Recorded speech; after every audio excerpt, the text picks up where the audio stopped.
So, hello everybody. Welcome to Why the Legal Profession Needs People Who See the World Differently. I'm Alex Aldridge, the publisher of Legal Cheek, and what I'll do is I'll briefly introduce the panel for you, and then we'll get straight into the discussion. We've only got an hour. You've all submitted some fantastic questions in advance. I've got some questions as well, and we'll ask the panel as many as we can manage.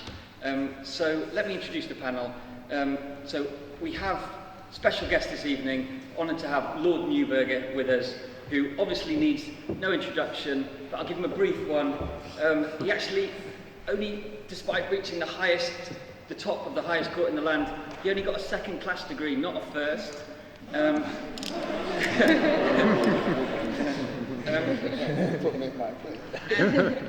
he didn't even start out as a lawyer. He actually started out as a banker, decided it wasn't for him, and then went into law before becoming a land law barrister, and then entering the judiciary and proceeding to become a Supreme Court judge. Now, at the far end of the panel is Parham Kuchikali, who is a litigator and a recently made up partner at the corporate law firm RPC. Now, Parham went to grammar school, made it to Oxford, and went into city law, and has become one of the younger partners in the city.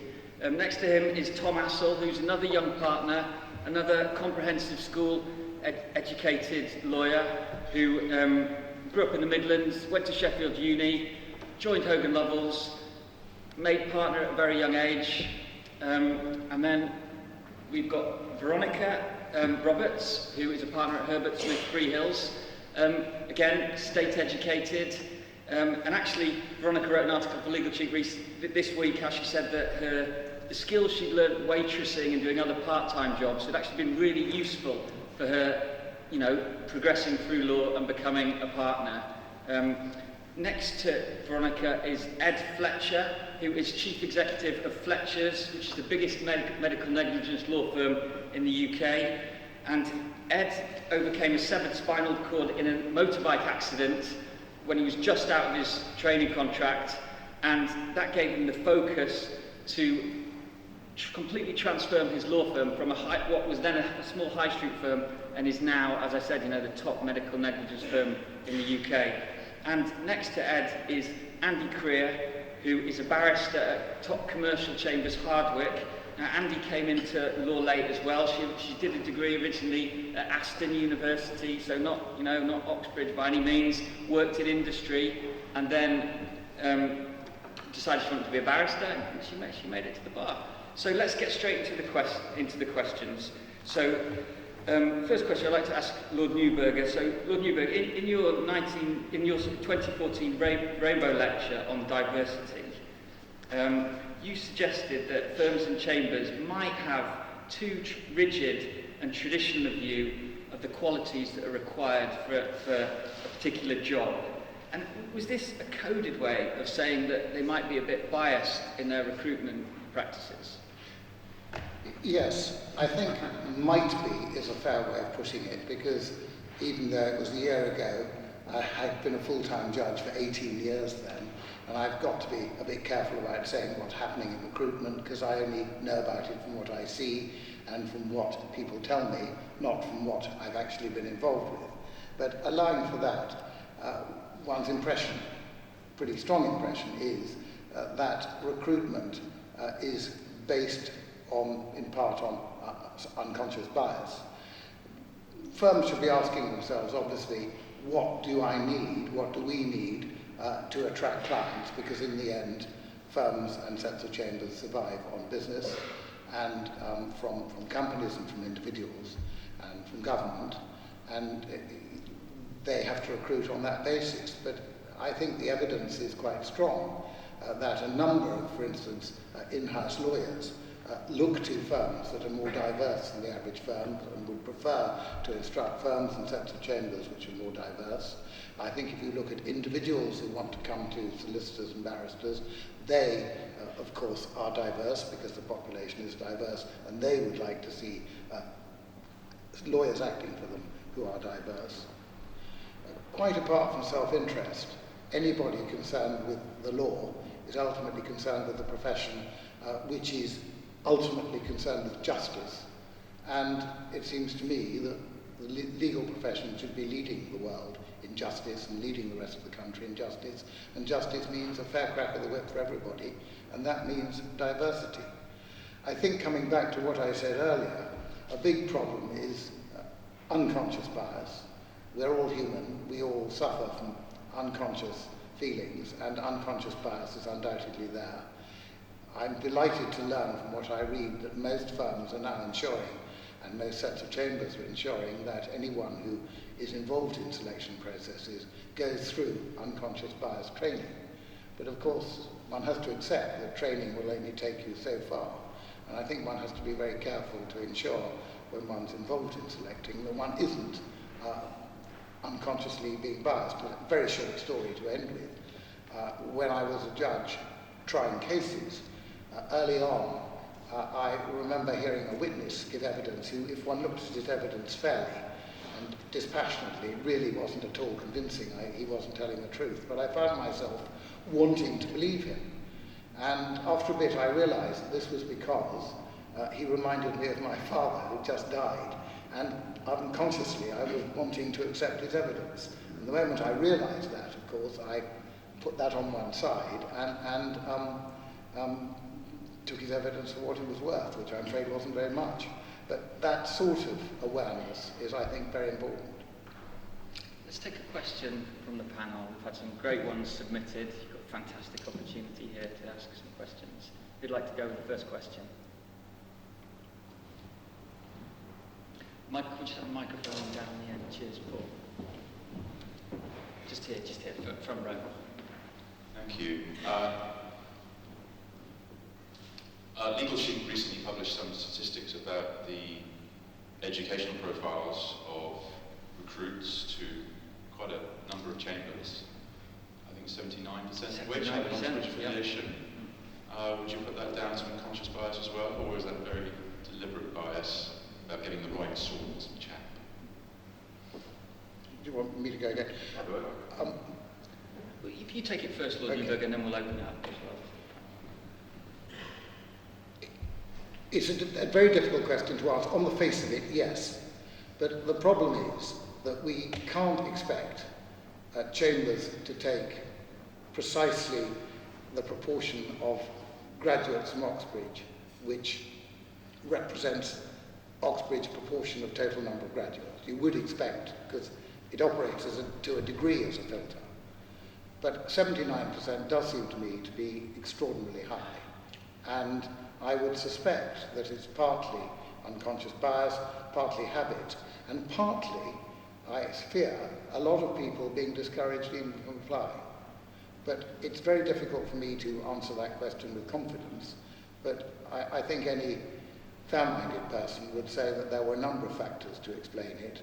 It is extraordinarily high, and it would be surprising if unconscious bias wasn't part of it. Andy, what's your take on that as a barrister on the ground? I mean, in our survey, I think Hardwick was one of the least Oxbridge-dominated chambers, but you still had 3 out of 5 of your most recent tenants have been to Oxford or Cambridge. Obviously, as a non-Oxbridge person yourself, I'm really interested to get your take. Well, actually, I looked at the statistics in 2 ways over the last 5 years, in terms of those people that we've taken on as 12-month pupils, and those which we have taken on as third six pupils. Because obviously when we're looking at third six pupils, someone else has already reduced the pool, and we're looking at someone else's selection criteria originally because they've done pupillage elsewhere. And the statistics, bizarrely, were the same. In the last 5 years, 4 out of 10 in each of those categories have been to Oxbridge, and actually Bristol seems to be the most popular university that we recruit from, but that's purely coincidental. I agree. I think it is difficult. We blind mark all of our applications. We don't take off where you've been to university or where you've done your A-levels or equivalent qualification. I think our application process is certainly wide enough that academia is not going to skew your application. We are Gateway, but we have our own application form, and we think the questions we put on there give you enough opportunity to express your skills and demonstrate your abilities, which are beyond simply where you've been educated. It'd be interesting to get your take on this, Parham, as an Oxford-educated solicitor. Yeah, absolutely. I mean, as you mentioned earlier, I went to grammar school, and at the time that I was applying to Oxford, certainly not that many people from my school went to Oxford. And actually, the same question can be asked when you're at university. Why aren't that many people applying to Oxford and Cambridge? Because there is also a kind of unconscious bias the other way around, I would say. I would say if you think that the barrister profession is for you and you're good, apply. I think part of it is actually having the confidence and applying and actually breaking that and kind of being the change you want to be, as Gandhi said. So try to do that. But I think it really should be on merit and potential. I mean, one of the things we have at RPC is this contextual assessment basis, which takes into account various other factors. And we've also, for our VAC scheme, include people who usually wouldn't reach the academic bar for our vacation student. We include 2 every year, and that works very well. So it's important to take into account those contextual factors as well, because for various reasons people may not get the academic score that they need to, which is very important if you're going to be a lawyer, because our trade is words, and you have to be good at that. So Let's take another question. Here we go. So we're just bringing the mic across, so it means the sound comes up on the video. Hi, this is a question for any of you who would like to respond. Amongst the mountains of applications that come through any firm, how do you stand out? What would be a quality that you would really notice on an application for someone who does think differently, who does see the world differently? How would that person leap out to you? Veronica, would you like to take this? Yes, so I think that's a really good question. What we look for, and I'm sure the other firms will be the same, are people who are genuinely interested in the law. And that doesn't mean that they have to have done a lot of previous legal work experience. You can show that you're genuinely interested in the law by doing pro bono activities at university, and also by taking on responsibility in societies at university and things like that. So a genuine interest in the law, and also somebody with really good communication skills. Our job is down to the words. I completely agree with Parham, but it's also down to getting on with people from all walks of life, and I wrote about this in my article. And I think you can have a lot of different experiences that really help you with your communication skills. And drawing those out in your application form, I think, will get you far. Tom, what's your take on that? Yeah, I agree with all those comments. I think hunger is a big thing that comes through. See a lot of application forms. It's very easy, even with the branching questions, to see a lot of verbiage, a lot of these sort of buzzwords that you often find in application forms. I think even for the more considered application forms, if you big city law firms, we all look in a certain way, quite similar to people. We're not. The more you sort of speak to us and look around the websites, look around the brochures, you'll start to see the differences. You'll start to see some of the phrases, some of the language that's being used. You'll start to pick up the nuances between the firms. And the better application forms tend to spot that too. You can see the one that's been tailored towards your law firm from the one that it responds quite easily. But even then, it's that hunger, the interest point that was made. It's not about, a lot of people will have opportunities to see the profession from quite an early stage, and this is possibly a social mobility issue, that if you've been to good schools and been to good universities, you'll just have been put in contact with people in the legal profession, or you're so much more likely to have been, and you'll have spoken to them, and you can trot out quite easily phrases and cases and things that have been in the press and whatever, but the people who've really got that interest deep down, they can sort of point to exactly why they found that story interesting, or that case interesting, or that transaction interesting. That's the thing that I think really lifts people out. Above, obviously having plenty on your CV in terms of achievements and work experience and all the rest of it. And Ed, does the same apply for a personal injury law firm? Yeah, of course, our clients are every single person, in this country. So when we're going through our CVs for training contracts and schemes, we link our values into it, because our values are very much linked to the way we do things at Fletcher's and the way we like to treat our customers, the injured person.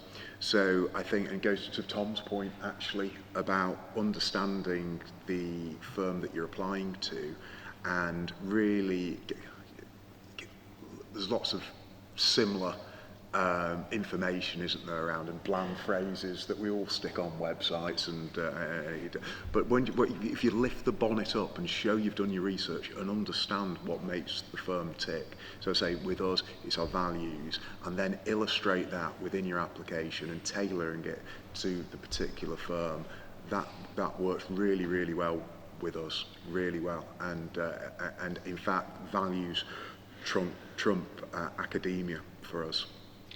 Let's take another question for Lord Neuberger. At the back, right at the back, in the back corner. Hi, my name is Caroline. I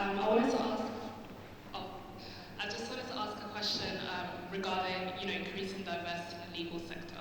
So you mentioned that some students may be discouraged from applying, but do you not think that at times that is down to the marketing of the firm, of the chamber, in terms of attracting, a wider, diverse pool of candidates? Yes, I'm slightly nervous about talking too apparently authoritatively about precisely what happens on the ground. Casting my mind back to when I was involved, the trouble for chambers and for firms is, what one would like to do is to go out to all universities, in a perfect world, all schools, and encourage people, particularly from the sort of schools and universities who might not naturally be thinking of applying. But in the case of smaller firms, at any rate, and smaller sets of chambers, they can't spread themselves too thin. They have jobs to do. And I think one role for judges who don't have to worry too much about recruiting is that we should be going out to the universities and the schools where people are not necessarily so aware of the opportunities and are often rather reticent about applying to firms of solicitors and chambers. I think there is a problem in this connection, and I'm sure the sort of activity, the sort of taking two people on vacation schemes we heard about, who may not be particularly academically successful or starry or would not normally have applied, is the sort of thing which firms should be doing, because we do have to think outside the box, do have to be thinking about going to institutions where people are not motivated and are not knowledgeable, because they are disadvantaged from the first base, and we need to get them aware of what's going on and more confident about applying and getting ready to apply. You can't just apply out of the blue. You've got to be prepared, as is clear from the answers that have been given already. You have to know how to make yourself attractive and how to perform in interviews and so on. And some people are much more disadvantaged than others, and they should be encouraged and informed. There's no doubt about that. Let's take another question. Just here in the middle of the row. Good evening. I'd like to ask, what do you think is the biggest challenge that the legal profession faces in the next 5 years, and how can this be met? Who would like to take that?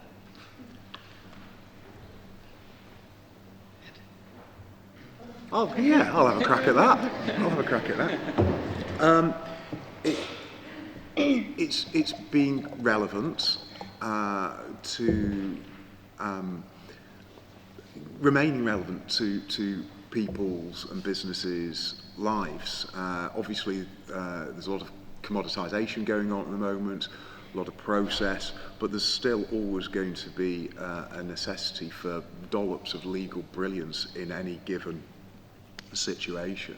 And I think remaining relevant is going to be very, very important.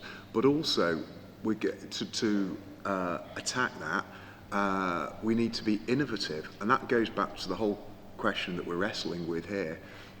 Innovation thrives where diversity is present, because you get people looking at problems and issues in an oblique way, which, you know, people who have, if you've got 5 white, middle-aged, male, Oxbridge educated partners making decisions, that isn't the way to ready yourself for what's going to happen in the new legal landscape of 2020.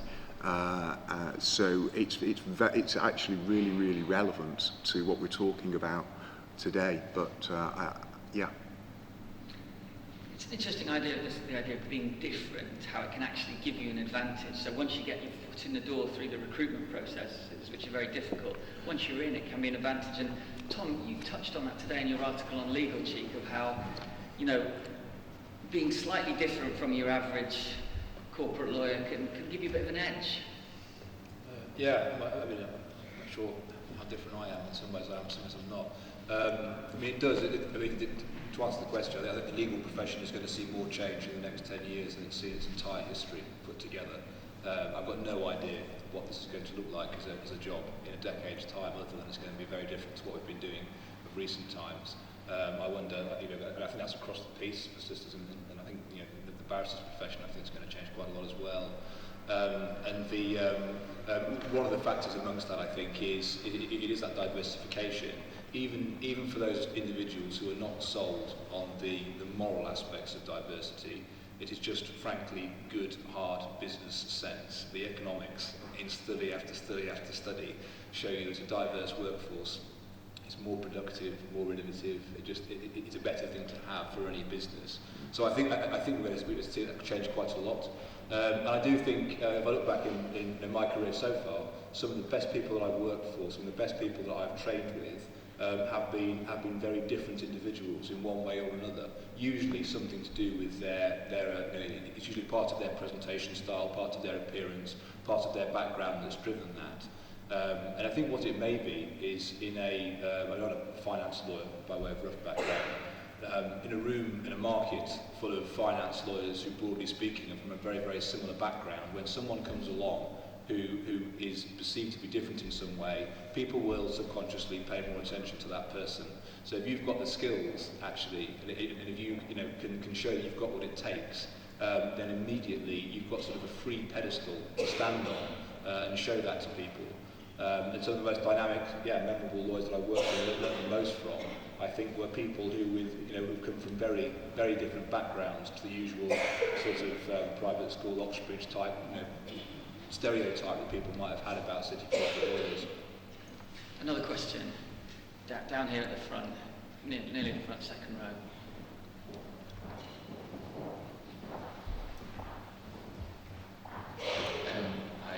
Hi. So Sonia Sotomayor in the US Supreme Court, she talked about being alone on the benches in terms of her background, socioeconomic, and her race. When I did my first mini pupillage, I went into the Royal Court of Justice and I saw basically no one who looked like myself, and I had a very alone moment. What kind of things, have you ever had a alone moment, and what did you kind of do to combat that? How would you like to take that? I think it's a very interesting question, and it's quite a difficult one to answer. My sense of that is that actually it really depends how confident you are in terms of your identity. For me, I'm very proud to be Persian, but that doesn't define me. What defines me is what sort of human being I am, what sort of interaction I have with people, my skill sets, that kind of thing. And I think if you're confident in that, then you can push the doors. I think we do suffer from the fact that you need more role models, because I think the fastest way for upward progression is to see someone who's there and you say, I want to be like that person. I mean, the best litigators that I've tried to emulate is have been role models for me. I've looked at them and I said, you know, in 10 years' time, I want to be like that. So I think it's a very valid point, and I think having role models is going to be key. But you know, don't worry about being alone, because as Tom said, you know, the world is changing, and I think being different is a unique selling point. Lord Neuberger, what about the situation in the Supreme Court with a much documented single female Supreme Court judge? Well, it speaks for itself. It's very unsatisfactory. I'd be the first to agree with that. All white, 11 men, 1 woman. It's not good. The only defence, which is not much of a defence, is that we, in a sense, represent history. Most people don't become Supreme Court judges till they're 60 or more, and therefore you're looking back to the past. But it's an excuse that's becoming increasingly ragged when you think back to what the entry was to the profession 35 years ago. And I'd be the first to say it isn't satisfactory, and I think the point that's been made about role models is a very, very important one. I remember going to speak at the University of East London and felt, you know, said all the right things and felt that I was connecting with the students, but somebody who'd become a very successful solicitor, who'd been there, whose father had been a bus conductor, came, and I felt in 1 minute he'd done more than I'd done in half an hour. And I think the point that's been made by the question and by the answer about role models is a very, very powerful one. Let's take another question. Right here at the front.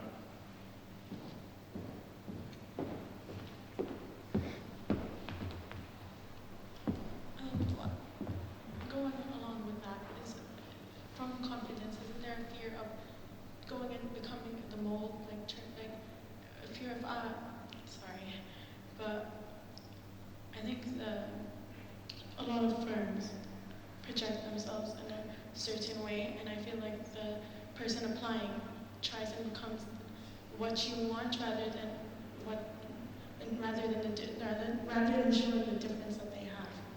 So don't you feel like that's one way that law firms can change? Almost like a danger, like they force you into a mold. You have to pretend someone you're not, and then you have to be forced into a mold. Is that? Yeah. Veronica. Yeah, so we and I think most of the firms are like this as well. We actively say that we are looking for different people. We're not looking for a certain type. And I agree with all the comments that have been made about why it's so good bringing people from different backgrounds into teams to work together. And what I would really emphasise is that in a law firm context, what you end up getting is much better client service. Our clients also come from all walks of life with different backgrounds. And if we can present a team who've got all of that experience between them, we're much more likely to find the right solutions for our clients' problems. So I think things have changed a lot. If we were sitting here 10 years ago, I might have been inclined to agree with you that some firms were looking for a certain type of person. We actively now say, and I think most of the other big firms do as well, that we don't have a type we're looking for. We're looking for really interesting, different individuals. So I don't think you need to be worried about that anymore. I think the firms have really shifted on that. Question just here.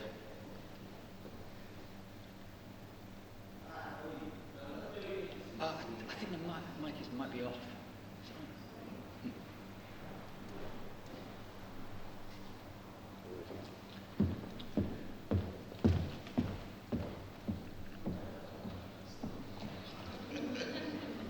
Hi, here. I'm really interested to say that firms are looking for a particular kind of person. However, when as a student entering the legal profession, you can already tell that we're being molded into a certain character.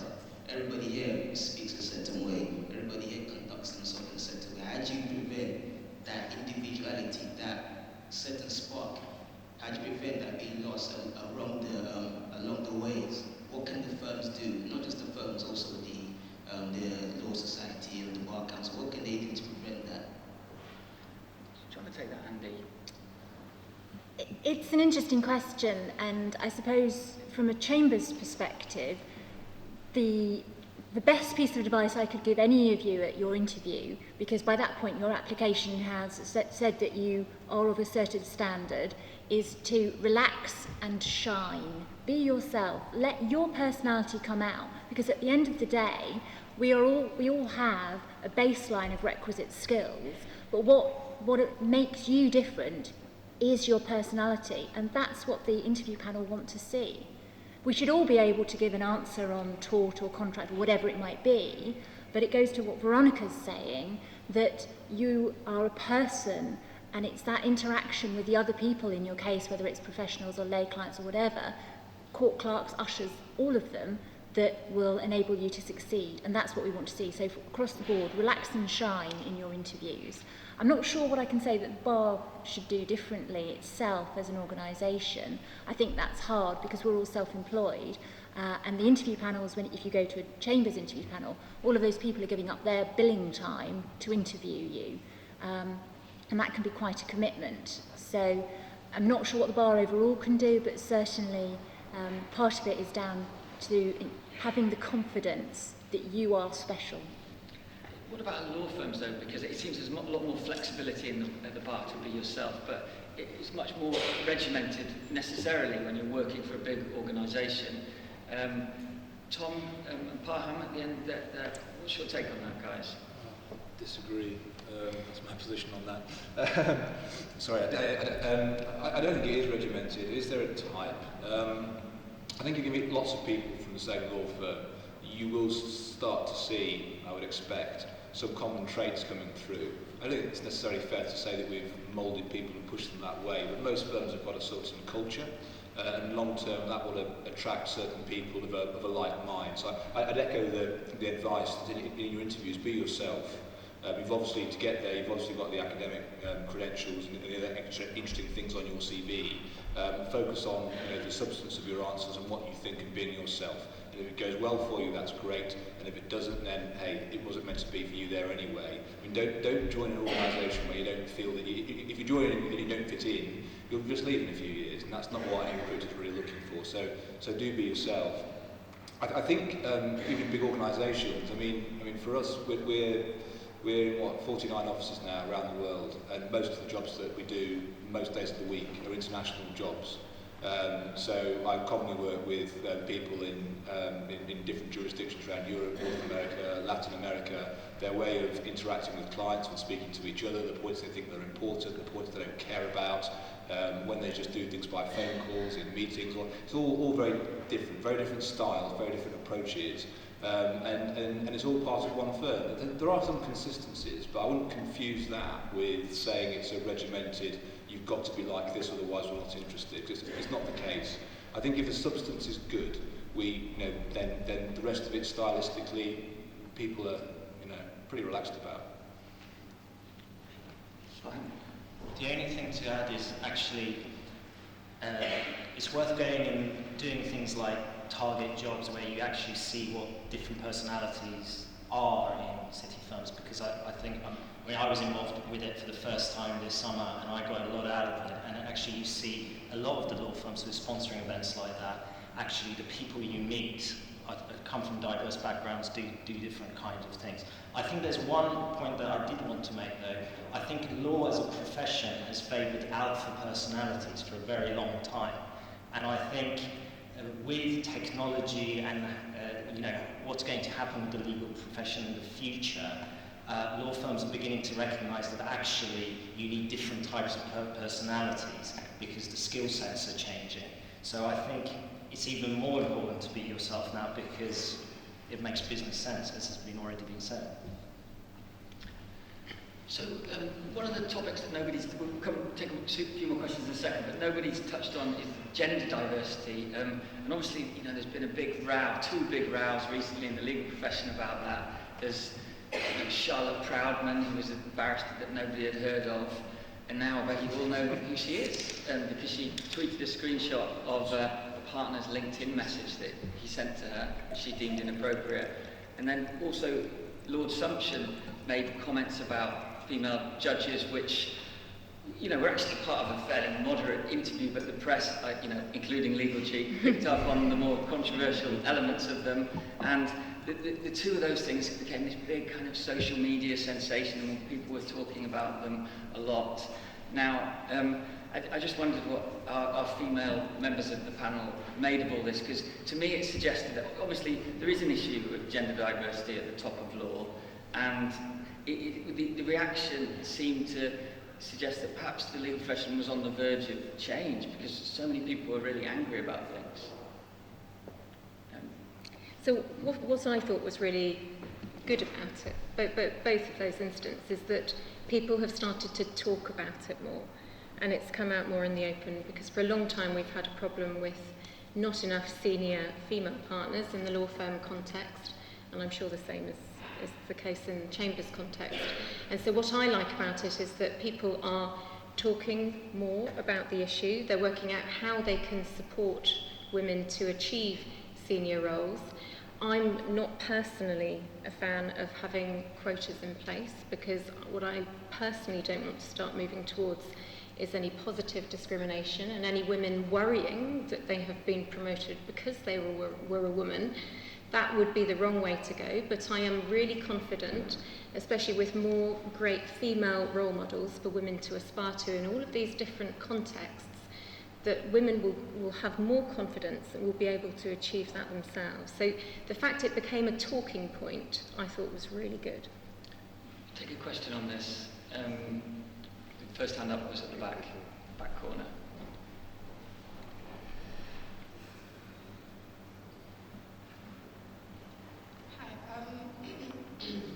So we live in a country that has an act going against discrimination and an act that promotes equality. Don't you think that it's not taken as seriously as it should be? Although there are some changes, but they're not as I was reading about law assumption, and basically said that it should take longer for a woman to get to the same level that he is. But surely don't you think he should be trying to promote it, as he's like one of the most senior judges? And yeah, that's my question. Lord Neuberger. I think on that specific point, what Lord Sumption said was that he thought that full diversity, gender diversity in the judiciary wouldn't be achieved for some 50 years. That was a prediction. He obviously hopes it'll be earlier. Personally, I don't think that indulging in predictions is very helpful, as is clear from what was said about the future challenges for the profession. It's extremely difficult to predict 5 years ahead. Certainly, I think I speak for everybody here if I said that if proper diversity in the judiciary, even in the legal profession, wasn't achieved well before 50 years, we'd all be very disappointed.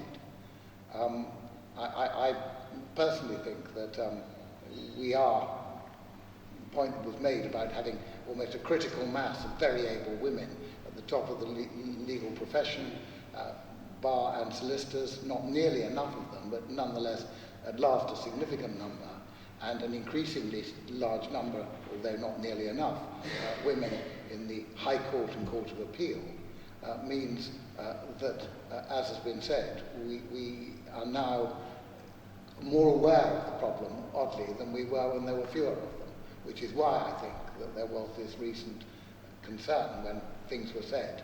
When the same things were said 4 or 5 years ago, 3 or 4 years ago, there wasn't the same degree of concern. And I think we now have reached a position, and I entirely agree, where we are aware of it, and there is a feeling that something should be done. And I hope it'll be done quickly. On the other hand, do you think there's a risk, though, that kind of political correctness can stifle debate? So Lord Sumption, at least he was going out there and saying what he believed, and at least that encouraged discussion, whereas if you look at the reaction to it on social media and mainstream media, it was so extreme and negative that I'd imagine that would discourage someone coming out in the future and perhaps saying something unpopular, which would lead to lots of debate. Do you think that political correctness risks having a negative impact on diversity? Well, as we all know, freedom of expression is very important, and people should be free to say what they want, and sometimes what they say causes offence, even if they don't mean it to. Obviously, there has to be an acceptance that if you say something in public, there's a risk that it'll be misunderstood. There's a risk that even though you don't realise it, you'll cause offence. But I think we have to be careful with any restriction on freedom of speech. We have to have a full and open debate and discussion, and anything which restricts people's ability to speak is unfortunate.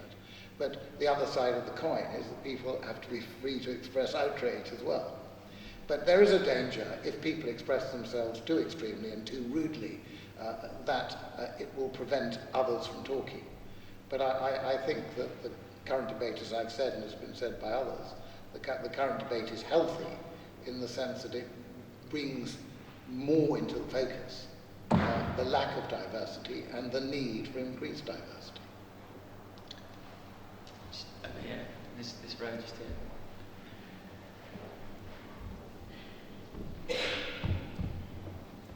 Hello, it's another diversity question. It's a two-part thing. Firstly, is it possible to make a career at the publicly funded bar if you haven't got private means of support? And if you're a woman barrister, how can you gain support when you hit the childbearing years? Because you're self-employed, childcare isn't something you can write off against tax. It's extremely difficult to support yourself as a parent if you're a barrister by the look of it. How do you tackle that? Because that's where women drop out in their late 20s and early 30s and aren't making it to the higher echelons. Well, I don't have children and I don't do publicly funded work, so I'm possibly not the best person to answer that. But I think it is an important question, and it's not just about childcare. If you look at the demographic of our population, increasingly people are going to have caring responsibilities for other family members, for perhaps elderly parents and so forth. I think chambers have to go beyond having perhaps a maternity policy and look at having sabbaticals for caring responsibilities generally, and to be flexible. So I know we in chambers do that and have had that in place for a while, but I think overall we have to look at seeing the reality that it's going to impact the chamber's cash flow as well. So we need to look at ways of preventing that attrition, looking at ways of keeping our good junior barristers who want to have children or are going to have caring responsibilities. It makes economic sense for us to do it as well. It's not just for the individuals. We need to be more supportive. We need to recognise the problem and then see how we can address it, work with the people. Another question. Down here at the front, so we'll get to you at the back, but just at the front there.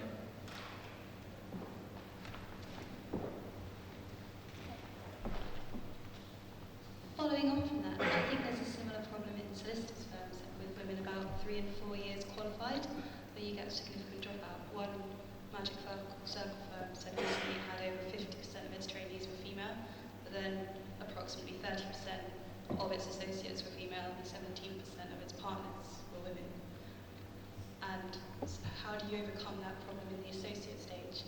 Because if they don't get past associate level, they'll never become partner. If I could, because it's been an area where I feel Fletcher's been able to obtain a real business advantage, and we keep going on about things making cold hard business sense, because technology's progressed so much in the last decade. We have the great med-neg lawyers all around the country who women who have children and then they're lost to the profession or were being lost. But with a combination of remote working, with a combination of flexibility and understanding that we don't want to lose that legal brilliance, we can get around it with technology and flexible working, because now we can have and do have dotted around the country mums who've returned to the law after being brilliant at the job beforehand. And more firms are doing this as well, by the way, but they're coming back. They want to work 3 days. Well, that's fine for us. That works for us. They want to work flexibly so they can pick the kids up, drop them off. Again, because of the technology, because of if you've got the right culture in your firm, you can actually make. We're not losing as many of the associates as we did previously. And as I say, it's great because some of the more old-fashioned firms said, right, well, that's it, you know, bye-bye, we're not going to see you again. Well, you know, the more progressive firms, all of which, you know, the guys here are part of progressive firms, are now willing to bend to accommodate that legal brilliance. So I see it as it's not a barrier anymore. I'll just add, I think it really is about boosting confidence as well at that stage in your career, and I think all the firms will also put a lot of commitment into mentoring associates at that stage and talking to them openly about their own career aspirations and what they want to do, and in some cases making it really clear, as it had to be made clear to me, that actually they would become great partners and helping them to achieve that aim. And the other really important point, I think, is that male associates, male partners also want to see their children. So these points that are made about technology are right. And what I really like to see now is it's so much more usual for a male partner to say, actually, I'll be in late tomorrow morning because I'm going to my son's nativity concert. And I think that's great, because it's not just a female problem. There are lots of people in the legal profession who want to be parents, not just mothers. So I think that really helps. There's also, it's not just a lack of women, obviously, in the top of law firms, it's a lack of ethnic minority lawyers. And if you look at the legal chief firms' most list, you can see that, you know, there's a very low percentage of ethnic minority lawyers. You can see this in the formation of our panel this evening. We don't have a black lawyer on the panel. You know, obviously there's some top black lawyers in the city. We tried to get a couple of them on the panel, David Carter at Ashurst, Solomon Weifer at Wilkie Farr. But the reality is there are a lot fewer black lawyers in the top of city firms and at the bar. And I just wondered, as our sole BME representative on the panel, Parham, how do you explain this? How do you explain the lack of diversity in the senior echelons of firms? Can I start off, nothing to do with your question, but I don't like this idea of labels at all.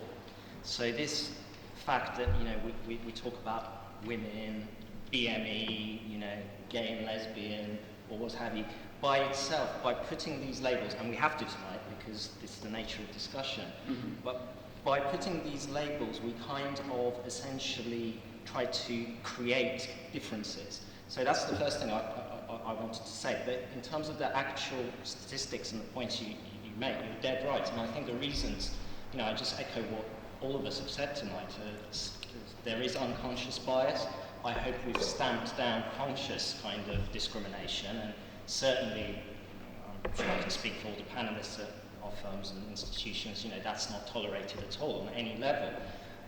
So that's gone.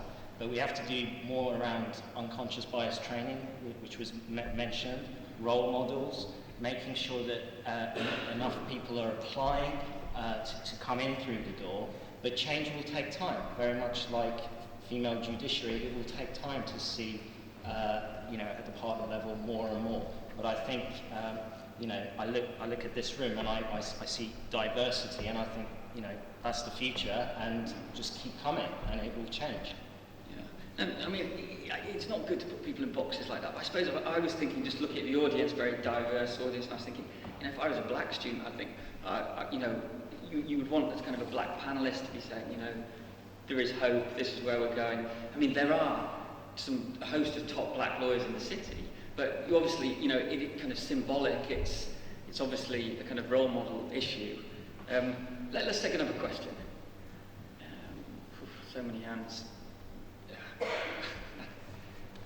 Yeah, at the back, yeah. Hi, I'm a young black lawyer qualified in a city firm, so I've been in the industry for about 5 to 6 years. And I just wanted to know, it's a word that I haven't heard, but is there anything that we can do about targets? I understand that we don't want quotas because we don't want people to feel like they're being promoted because they're a female, because they're black, because they're sexual orientation. But I've heard about diversity, even worked for a diversity organisation over lawyers for the last maybe 5 to 6 years, but in terms of practical change, even in the amount of ethnic minority trainees or people from working class backgrounds who are offered training contracts, and I haven't actually seen an increase in that figure over the last maybe, if there are 2 intakes a year, 10 intakes, and that's as a trainee and as an associate. So how do people on the panel feel about targets? Because as a young black lawyer, I understand we talk about role models and things like that, but I relate back to the point that was made earlier about feeling alone. And going into a room, there is no one that looks like you. So is there a way that we can think about maybe putting in gentle targets, just kind of reminders and pushes to it, one that there's still a lot of work to be done? Lord Neuberger. In a sense, we have targets. The very fact that we are saying there's insufficient diversity means that we're accepting that there's a target because we haven't reached it.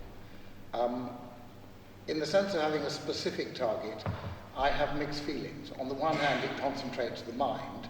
On the other hand, it's a bit artificial. And I do have real sympathy with Parham's point that on the one hand, we have to be looking at gender, ethnic, sexuality and so on, and indeed social background, because that's one of the biggest problems that we have in society, in order to see whether we're diverse. But the more we start headlining it with things like targets, the more, in a way, we start compartmentalizing people rather than emphasizing diversity. I think that the other problem with targets is that they can quite easily shade into quotas. And I entirely agree, I have to say, with what Veronica said about quotas. They have obvious attractions, but I think they are, in the end, patronizing and self-defeating. So I have mixed feelings, I must admit, about targets. I'm quite comfortable with the way we're proceeding, namely conscious that we have insufficient women, particularly at the top, that we have insufficient BME people at the top, both in the legal profession and the judiciary, generally in the judiciary. And I'm slightly nervous about targets, but I do see they have some merit. Another question over here.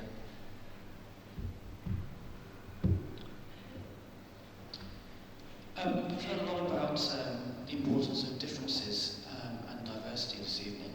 I wanted to ask about mature and late entrants to the profession and how the panel saw that their previous life or professional experience might be either a help or a hindrance to their new career in the profession. Yes, I changed careers to come to the bar, and I have to say that had I realised how difficult it was going to be to get pupillage, I probably wouldn't have done it. I think I read the Momentum Measures report from the Bar Standards Boards recently that said possibly 12 to 13% of people get pupillage within the 5 years after taking their bar course. I think you have to be realistic about where you apply. I think you have to be very driven, and I think you have to be lucky. I had one pupillage interview, and I got that pupillage, and then my chambers dissolved. So you have to see the positives of the things that happen to you, and I think this echoes perhaps, I think it was Tom's point, that you have to find an organisation to work with that you fit in, because otherwise you're never going to be happy and you're never going to get the best out of your career. Another question at the back. Hello, do you think there is a direct correlation between diversity and delivering good quality legal advice? Sorry, didn't quite catch that. Okay. Do you believe there is direct connection between diversity and the delivery of good legal advice? Ed, you touched on that previously about how diversity can be very positive for organisations. Yeah, good legal advice specifically. Yeah, there's without question a very, very strong correlation between the two. I know Veronica was talking about the mix in a team, and that diversity within a team always allows you to give better advice, and more relevant advice to the clients. So it's a slam dunk, no-brainer as far as I'm concerned. I see it every single day in our office, in the work that we do, that there is the most strong correlation between the two. Another question over here, red jump. Hi, Laura Neuberger just now mentioned that law firms need different types of personalities because the skill set that we are requiring is changing. In my opinion, I believe that certain skills we still require, such as basic drafting skills and basic research skills. Richard Susskind, in his recent book, Tomorrow's Lawyers, stated that machines might be taking over this role in the future. I was wondering what the panel thinks, to what degree is this likely, and how will this, what are the implications for the market for lawyers if this actually happens? Thank you.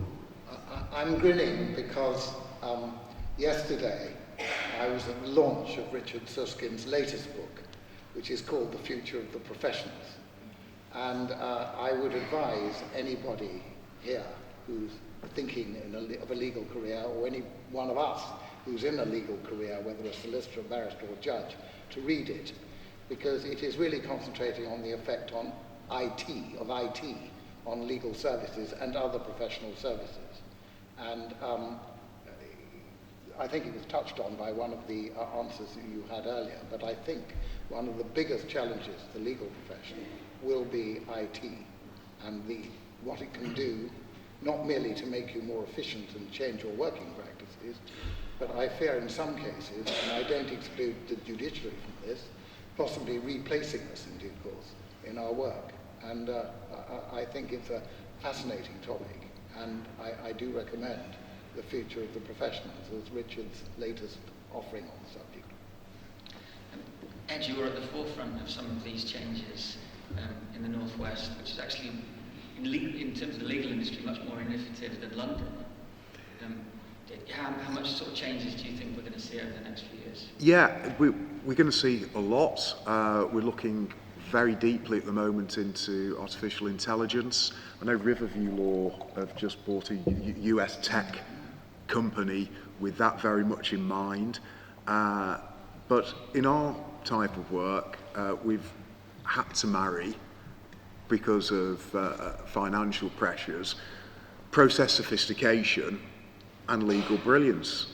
And you can do it. And certainly in the next 10, 20 years, you're still going to need to have people who can make those great judgment calls at a certain points in a case. So a lot of the more mundane work that actually us as lawyers don't want to do if we're real lawyers, that's going to disappear.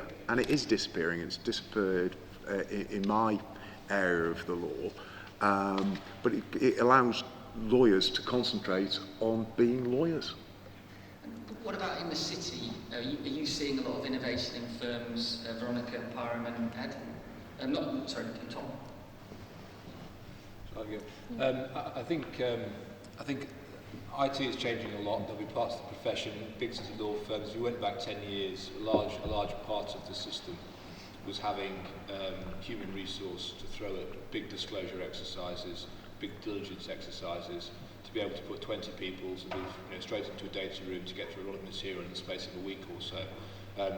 That part of the city business model is all but dead now. I mean, first we saw, it's been a wave of outsourcing, nearshoring, whatever we may want to call it, just moving that sort of work to a lower cost centre. There's absolutely now a big drive in terms of artificial intelligence to scan those documents in with the right programming. It will work its way through and filter out all the relevant hits in a room for given searches, very useful for disclosure. More than that, it will start to think for itself as to what are the words it might be searching for. So at that part, absolutely, there's a big impact in the work that lawyers do. I think the one area that I'm very sceptical it will be able to get to, hopefully in my lifetime, is when you get into complicated cross-discipline advisory work. It's one thing to produce a computer system that will be able to churn through such sort of binary answers as work, establishing whether the documents are relevant to disclosure or not. It's another one to find a system with which a client can interface to tell it about whether it can deliver a certain transaction and how worried it should be about the pensions issues in 4 different jurisdictions around the world or something. So I think it's it'll affect wherever law firms are in terms of what sort of space they work in. It's going to have an effect, but I think for that complicated cross-discipline work, cross-border stuff, I think it's a long way off, and I think it's a slight disservice to the judiciary to think you're going to be replaced by a computer in the near term. You can see me out, I've only got 2 years. Well, I was going to say, would any of you like to have your sat-nav represent you in court and make submissions? I think not. Okay, into the last 5 minutes, so let's just try and take as many questions as we can down here at the front.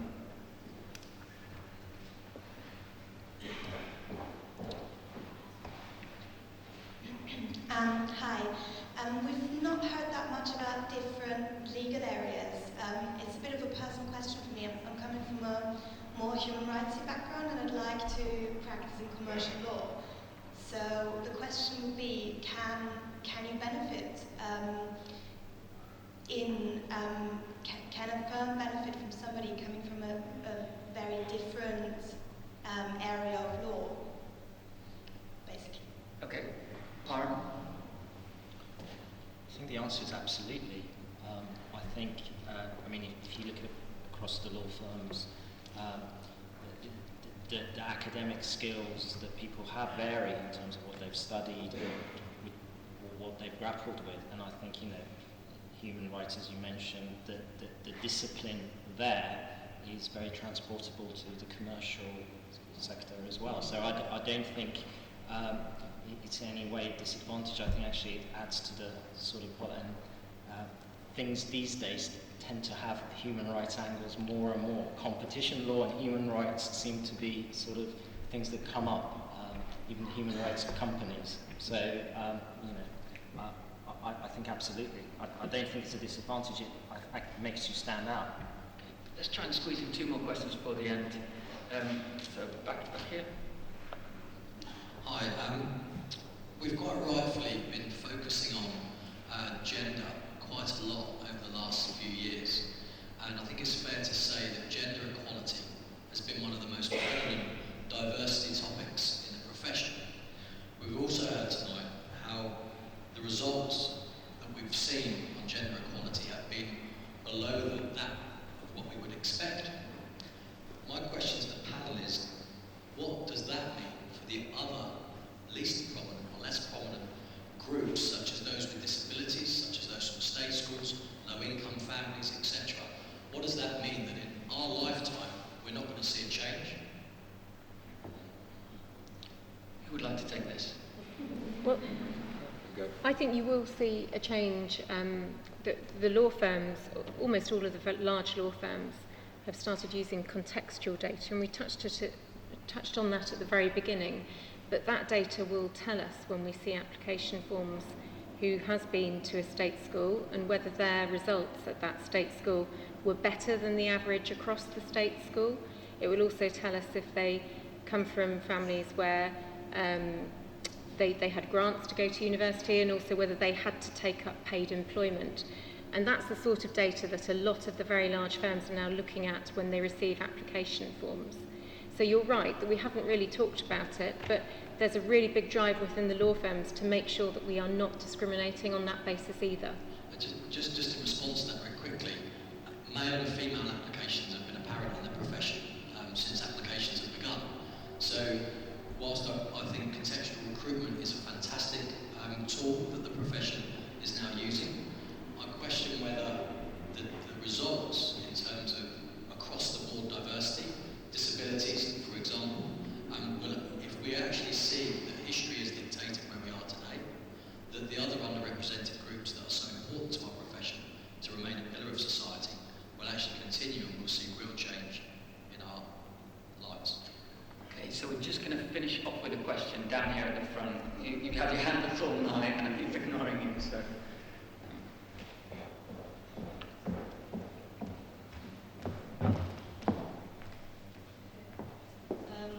Good evening.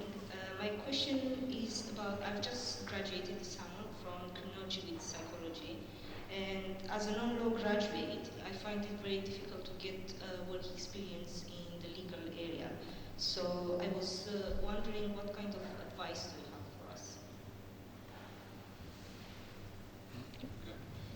Keep going. That's my advice to you. If it's any help, I don't know the exact statistic, and if I was, I probably wouldn't share it, but I would guess that around about half the people that we hire from non-law backgrounds in any given year. We don't have a target or a quota, but that's just usually how it tends to pan out. Keep going. I'd also say do anything. Don't just think it's got a neat vacation scheme in a big city law firm. It's a very narrow snapshot of one aspect of the law. Do anything you can get your hands on. Go to a regional practice, go to a city practice, go to a big firm, go to a small firm, look at different practice areas. Maybe there's something in the council, maybe there's in-house roles, right to supermarkets, big corporates, barristers' chambers. I know they're very hard, very sought after because there's very few of them, a lot of people interested. But anything and everything is good because it will, citizens advice bureaus, it shows a couple of things. It shows first you've got the initiative to go out there and find it. It shows also you've got the desire that you're going to spend your time and go and do it. I think it'll also help you decide what's interesting and not interesting for you about those different facets of the profession. And then I think when you come to the application phase, and people will be asking you one way or another, why are you applying here? What do you like about a legal career and what do you not like? You'll know and you'll be able to articulate. I've done this, I've done that, and this is how I felt about it. So it is long. You'll get told no and rejected any number of times, and we all do. I've had my fair share of rejections when I was applying for vacation schemes and things, and open days and experience. But just keep going; it will come. I also wanted to say, because this work experience is actually going to try to get a training contract, and I feel that there's a barrier for the people coming from a non-graduate area with the people coming from with law degree. So what kind of advice would you have for us then within a training contract context? Because basically that's what I'm aiming for. I wish to get a training contract, and it's quite hard at the moment. So do you mean once you start a training contract or to get it? I think that once you're, the reality is the reason why so many people that we recruit are non-lawyers is because by the time people join us for a training contract, we think that there's not necessarily an advantage to having done law. In some respects, some areas of the law you'll know more about, but then equally there's other areas that you'll know less about. So lots of specialist areas that we practice in, quite frankly, don't get taught on the degree anyway. So I wouldn't be worried at all about saying I'd like some work experience or a training contract, but I'm not from a law degree background. It shouldn't be an issue. Just to close on this point though, because the popularity of law degrees versus the conversion course route has changed in recent years. Law degrees have become more and more popular. Lord Neuberger, did you do a law degree yourself? And do you think that the non-law route is still a good way into law? I wouldn't like to give career advice because I'm not sure on the position on the ground. I didn't do a law degree. No, I did a chemistry degree actually, and a year of research in chemistry. I think there's no right answer to this. If it affects your career or you're financially under pressure and you know you want to be a lawyer, then obviously it's pretty sensible to read law, to do law at university. I think that if you are going to be a lawyer and you're very interested in something else like history, but you want to be a lawyer, do the history and give up the extra law if it is financially viable. But if you don't know what else you want to do, you're not particularly interested in anything else, then you might well do law. I don't think there's a right answer to this. But in terms of career prospects, my impression, talking to various firms of solicitors and sets of chambers, is that they're pretty neutral and they tend to take about equal amounts of law graduates and non-law graduates. But in a way, I'm the least qualified person to speak about that on this panel. I felt that although I didn't enjoy doing chemistry, and I think I was a bit pathetic not to have changed early on, I think I did benefit from doing something different. But sometimes I still feel that the in-depth advantage of having done 3 years law is something I wish I'd done. So there's no right answer in my view to that question. Okay, so we're out of time, so we're going to wrap up there. So round of applause for a fantastic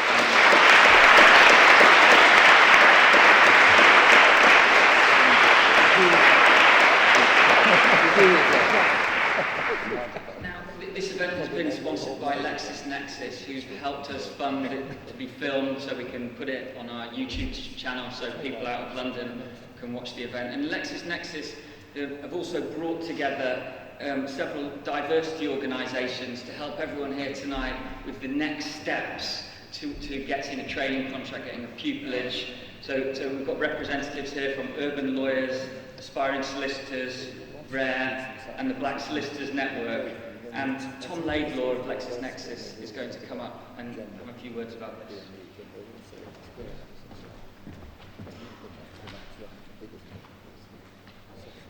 Good evening, everyone. I'm conscious that I'm holding people back from wine and soft drinks and trip home. Hopefully nothing's gone wrong on the tubes, but we'll look on our apps later and find out. So, Lord Neuberger, distinguished panel, ladies and gentlemen, I'm going to take a few minutes of your time. We've heard some inspiring stories, we've asked some challenging questions and got a lot of, well, all honest answers, which hopefully you can use to take forward into your chosen career. But as Alex said, the question is, what now? This is great, it's just me though. You're sitting there thinking, they've given me this advice, but they're there, how do I get there? And as Alex said, we do have people in the room here this evening representing a whole range of different organisations that can help you.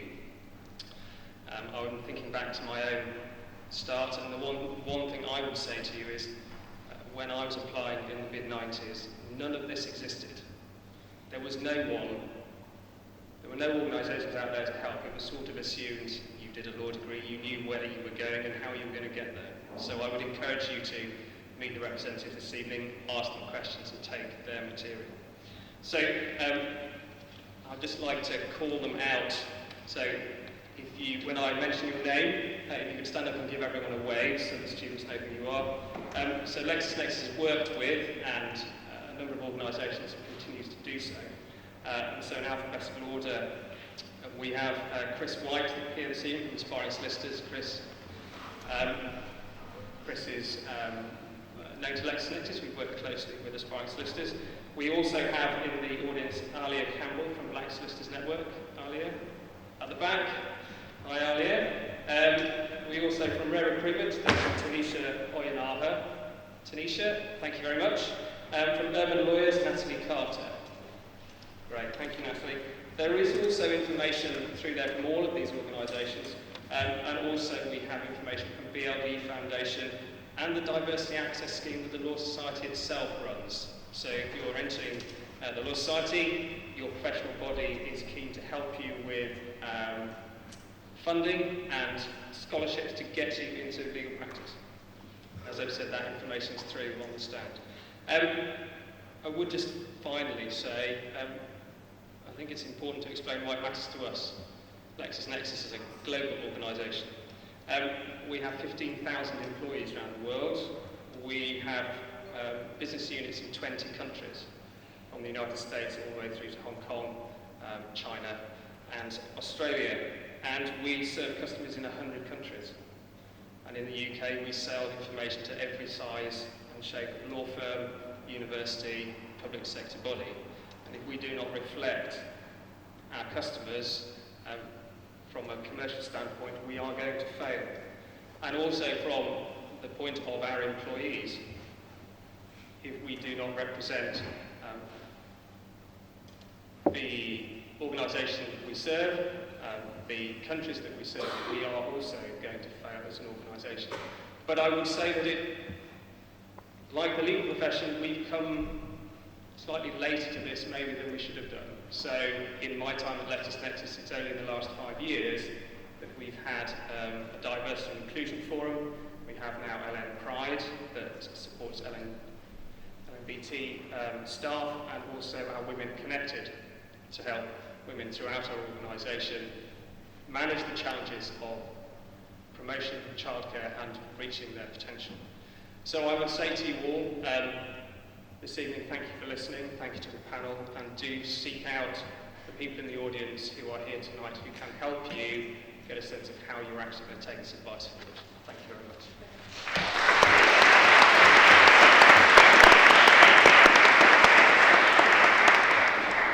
So Lincoln's Inn, who have very kindly hosted this event, have put on some drinks and nibbles for us through just through these big doors behind me. So just like to say finally a big thank you to Lincoln's Inn.